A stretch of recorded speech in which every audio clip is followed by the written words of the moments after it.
मैं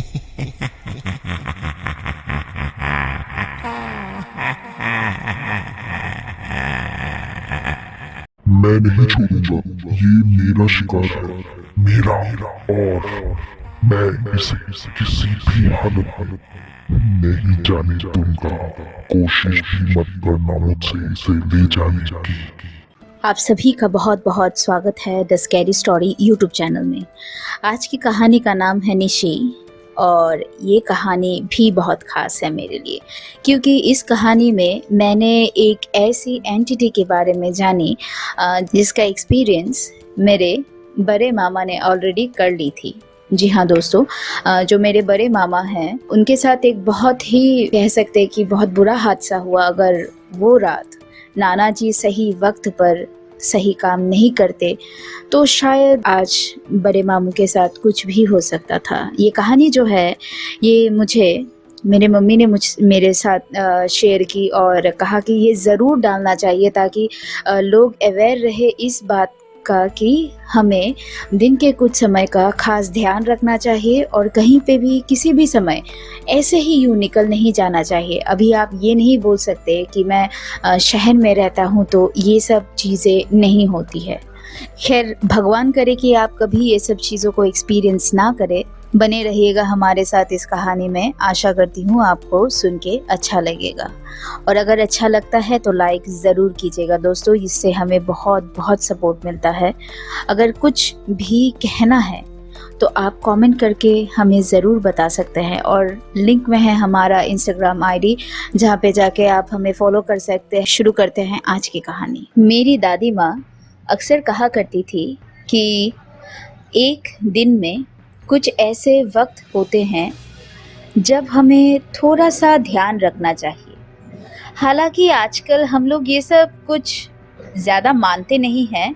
तो आज की कहानी मेरे बड़े मामू उनके साथ घटी। ये मुझे मम्मी ने बताया कि अगर उस दिन नाना जी नहीं होते तो शायद आज हमारे बड़े मामू भी नहीं होते। ये एक बहुत बुरा एक्सपीरियंस था जो आज तक शायद बड़े मामू भूल नहीं पाते होंगे। लेकिन इस चीज़ से हमें एक बहुत अच्छी सीख मिलेगी कि हमें ऐसे ही रैंडमली घर से निकल नहीं जाना चाहिए किसी भी वक्त। लेकिन बड़े मामू का बहुत रीजंस था। तो आज की कहानी का टाइटल है निशी। जी हाँ, ये नाम में ही इसका एक अलग मीनिंग छुपा हुआ है। निशी, जो हम लोग बोलते हैं कि ऐसी एंटिटीज जो रात को निकलती है या फिर दिन के स्पेसिफिक वक्त में आपके साथ वो आके लग जाएगी। तब देखिए, हमारे जो नाना जी के घर में बहुत बड़ा बड़ा ट्रक्स था। तो हमारे जो मामू हैं बहुत ही छोटे उम्र से ड्राइविंग जानते थे। बहुत बहुत अच्छे ड्राइविंग करते थे। वो फिलहाल अभी भी बहुत अच्छे ड्राइविंग करते हैं।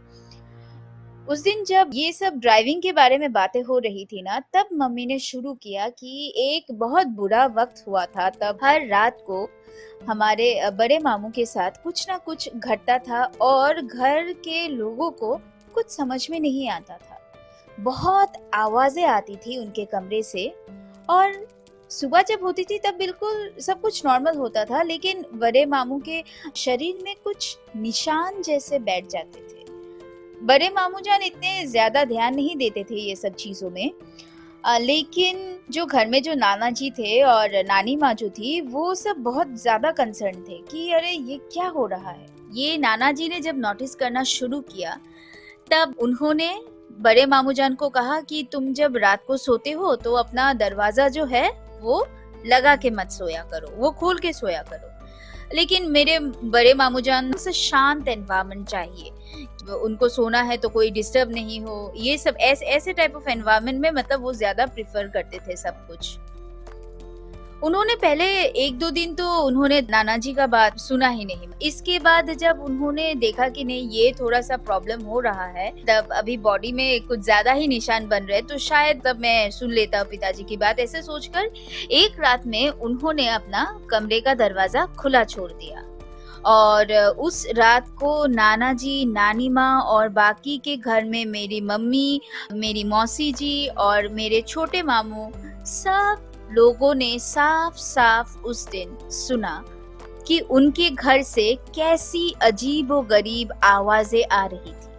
और जब नाना जी बड़े मामू के कमरे में जाकर देखने लगे कि क्या हुआ, तब ऐसा नज़र में आया कि मानो बड़े मामू किसी से झगड़ रहे हो, लड़ रहे हो। वो टोटली नींद में थे, वो जागे हुए ही नहीं थे, उनकी आंखें बंद थी। और इसके बाद 5-10 मिनट के बाद सब कुछ शांत हो गया।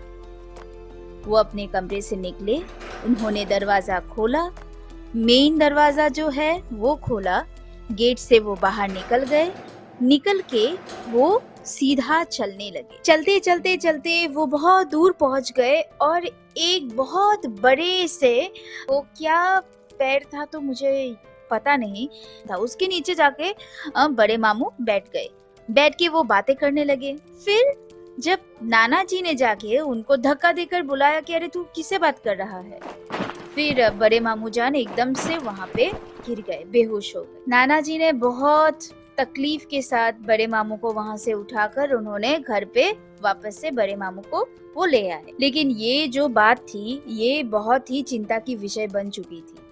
अब बड़े मामू जान अक्सर रातों को घर से निकल जाते थे और दरवाजा भी खुद खोलते थे, और जब आते थे तो दरवाजा लगा कर आते थे। मेरे नाना जी जो थे वो ये सब चीजों के बारे में बहुत कंसर्न थे। उन्होंने सोचा कि कुछ तो है जो उन्हें नजर नहीं आ रहा है। तो उनके जो बाजू वाले घर में एक कादिर मिस्त्री बोल के एक इंसान रहते थे। तो उन्होंने मिस्त्री साहब को बुलाया और कहा कि देखिए मतलब ऐसा हो रहा है कि मेरा जो बड़ा लड़का है ये जाता है और रात को ऐसे निकल जाता है, उसके कमरे से अजीबोगरीब आवाजें आती है, आप थोड़ा सा देख लीजिए। कादिर मिस्त्री ने कहा कि देखिए भाई साहब, ऐसे तो मैं देख नहीं सकता, आपका जो बड़ा लड़का है उसका मतलब ऐसा कोई भी चीज हो जो उसे वो अक्सर अपने पास रखता है, जैसे कि आपका रुमाल हो सकता है, किसी का घड़ी हो सकता है, या फिर कुछ भी हो सकता है, मतलब ऐसी चीजें। तो मेरे जो नाना जी थे उन्होंने कहा कि देखिए अब मेरा तो खुद का ट्रक है, तो मेरे जो ये जो बड़े जो लड़के हैं इनके पास अक्सर ये रहता था, चाबी का जो झुंड होता था ना वो अक्सर रहता था, मतलब वो 24/7 ही बड़े मामू के साथ रहता था।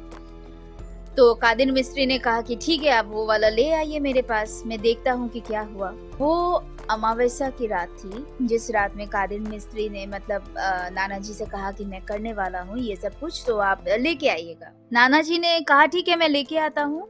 और उस रात को जब उस चाबी के झुंड के साथ उन्होंने शायद कुछ किया होगा, अगले ही सुबह होने के साथ ही साथ करीबन 4:30 बजे कादिर मिस्त्री दौड़ कर नाना जी के पास आए।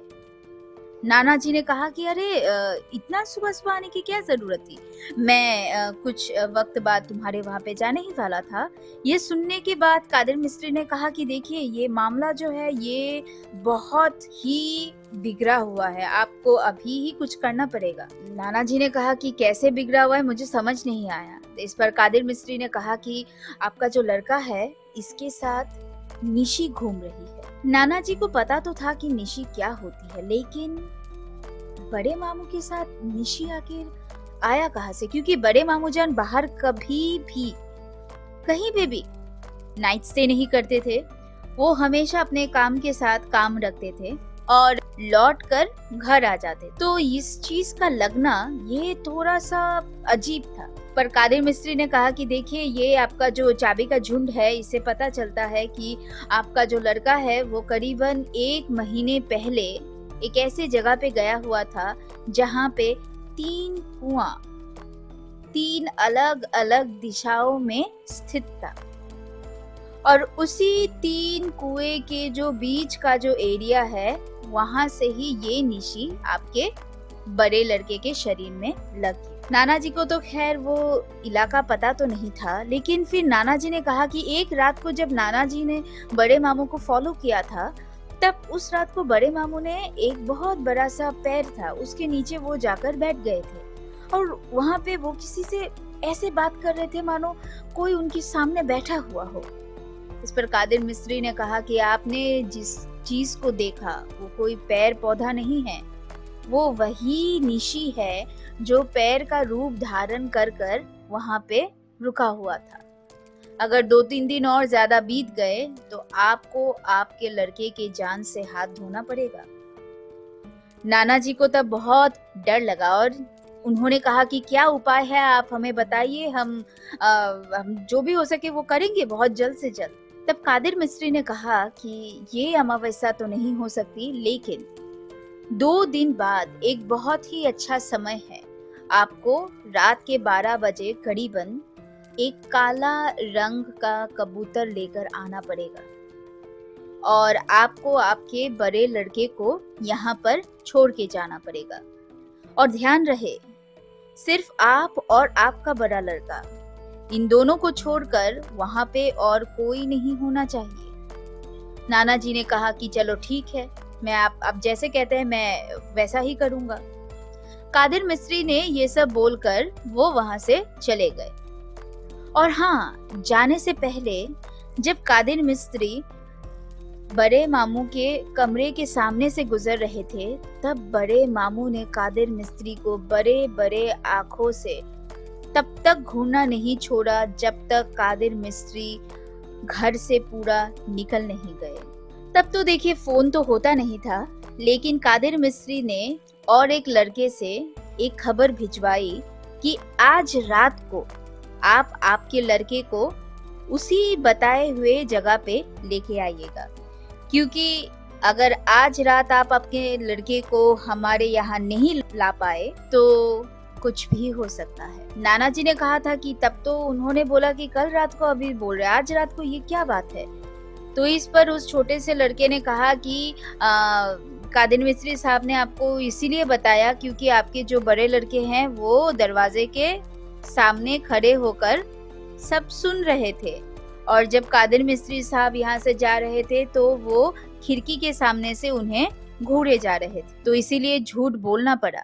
नाना जी ने जैसे कादिर मिस्त्री साहब ने कहा वैसा वैसा किया। उन्होंने काला रंग का कबूतर लिया और रात के वक्त बड़े मामू को खींचते हुए वो उसी जगह पर लेकर गए जहाँ पे कादिर मिस्त्री अभी बैठकर कुछ हवन जैसे कर रहे थे।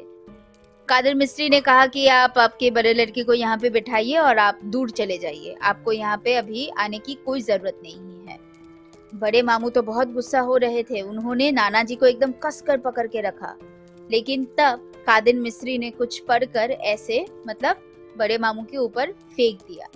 बड़े मामू ने एकदम झटक से नाना जी का हाथ छोड़ दिया और वो वहां पे चुपचाप बैठ गए और वो बस हिल रहे थे ना, जैसे पेंडुलम हिलता है ना, ऐसे ऐसे करके राइट लेफ्ट करके ऐसे हिल रहे थे। थोड़ा वक्त बीता कि उनका ये जो मूवमेंट था ये अभी आगे पीछे हो रहा था। कादिर मिस्त्री ने तब नाना जी को इशारा करते हुए कहा कि आपको और पीछे जाना है, नहीं तो ये जो भी चीज है ये आपके लड़के से होकर आपके शरीर में चला जाएगा और ये आपको छोड़ेगी नहीं। नाना जी वहां से बहुत दूर चले गए, लेकिन थोड़ा देर बाद जो देखा नाना जी ने वो बहुत ही अजीब था, डरावना था, और वो घटना आज तक नाना जी भूल नहीं सकते। नाना जी ने देखा कि बड़े मामू जान जो है उनका जो बॉडी का जो पोस्चर था वो एकदम से सीधा हो गया और वो ऐसे बैठे हुए वो खड़े हो गए, बिना कुछ भी सपोर्ट के वो ऐसे ही खड़े हो गए, जो कि एक्चुअली में करना बहुत ही डिफिकल्ट होता है। अगर आपके पास ऐसा कोई प्रैक्टिस ना हो ना, आपका बॉडी बहुत ज्यादा फ्लेक्सिबल ना हो, तो आप ऐसे बैठे हुए आप खड़े नहीं हो सकते। वो खड़े हो गए ऐसे, और कादिर मिस्त्री के चारों ओर वो उस हवन के चारों ओर वो घूमने लगे। घूमते घूमते घूमते घूमते उन्होंने एक दौड़ लगाई वहां से, और एक दौड़ लगा के ही वो नाना जी के बिल्कुल सामने में। नाना जी को मानो ये दृश्य देख के और बड़े मामू का वो जो बड़ी बड़ी जो आंखें थी, लाल लाल बड़ी बड़ी आंखों को देखकर नाना जी को बहुत डर लगा, लेकिन नाना जी अपने जगह से हिले नहीं। फिर से कादिर मिस्त्री ने कुछ पढ़ना शुरू किया और तब वहां से बड़े मामू जान फिर से दौड़कर उसी हवन के सामने में आकर बैठ गए और चिल्लाते हुए वो कहने लगे, लेकिन उनका स्वर बहुत अजीब था, मैं नहीं छोड़ूंगा, ये अब मेरा है, ये मेरा शिकार है और मैं अपने शिकार को नहीं छोड़ूंगा। कादिर मिस्त्री का ये जो हवन था ये बहुत समय चला और नाना जी ने बहुत कुछ देखा जो देखना एक पिता के लिए बहुत ही दर्दनाक होता है और एक इंसान के लिए बहुत भयानक। करीबन 1.25 घंटे के बाद सब कुछ शांत हो गया। बड़े मामू जान बैठे हुए नीचे में एकदम से गिर पड़े और मानो वो बहुत थक गए थे। थोड़ी देर बाद कादिर मिस्त्री ने एक ताबीज बनाई और ताबीज बनाकर नाना जी को पास आने का इशारा किया और वो ताबीज नाना जी को दे दी। थमाने के बाद कहा कि ये जो ताबीज है ये आपके बड़े लड़के के शरीर में हमेशा रहना चाहिए।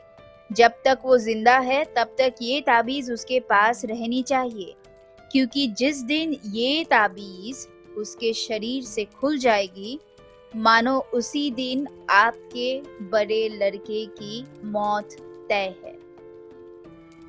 उस दिन था और ये आज का दिन है।